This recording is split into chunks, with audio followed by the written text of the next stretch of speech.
Question, mate. Are there too many Tenere 700s now? Possibly. Count them out for me. It was originally like a very simple bike, wasn't it? You know, a little parallel twin, good off-road chassis, and that's what made it appealing. Good price point. Now it's becoming a little bit complex, and I think the heads of the Yamaha potential customers might be spinning. So you've got base Tenere 700. Okay.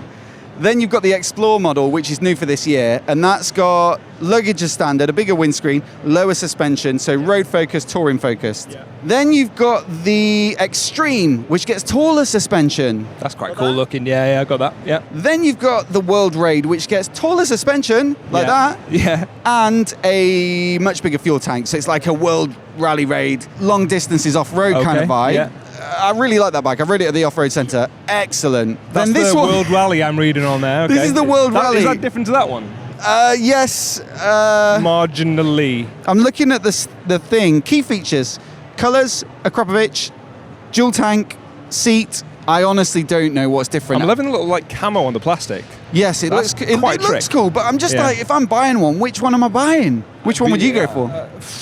This one, because it's pink and blue, isn't it? It's right in front of me. This one here. I do like the dual tank. I don't know, it's quite a cool little... So basically... Is it necessary? Well, how that works, I believe, is you've got this big tank that's 23 litres or something like that, and the idea is that it hangs down either side a little bit like a KTM, keeps the weight a bit lower. Yeah. But down here somewhere, I think there's a link pipe between the two main cells of the tank to even it out. But I think it might be quite slow to trickle through, and so you've got two fuel filler caps so you can fill it quicker. Okay. But it's not so slow that it would throw your balance off, but too slow to fill up just one side.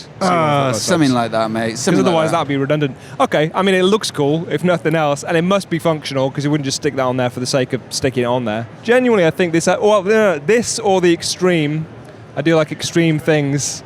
I love them. That gold, like the little gold pops on it, the wheels, the forks. It's a little stubbier looking as well, I think. Does the business, really. It's very, what would you call it, specialised as a bike, that one. One thing that I will say, in my experience of riding them, is that the World Raid, the World Rally, and the Extreme all get the upgraded KYB suspension, and it was really, really noticeable riding them off-road. On the road, probably not such a big deal you could go for the T7 or the Explore, which is a little bit lower. Yeah.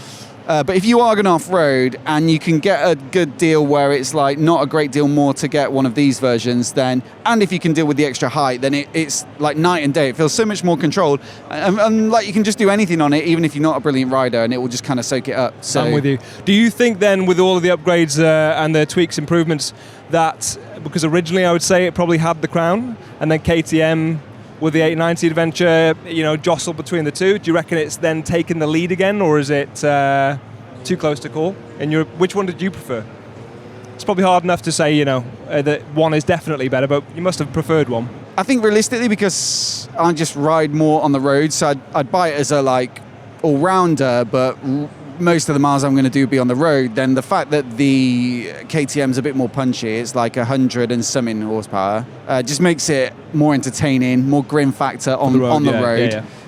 So I'd probably go that way, and it's got a more advanced electronics package, which might be good if you do ride in the wet and stuff. So I think that's probably where I'd go, but it's very close. And if I was riding off-road, I think I might go for one of the Teneres with the good suspension. I think these look better than the KTMs, though. They do. You poser.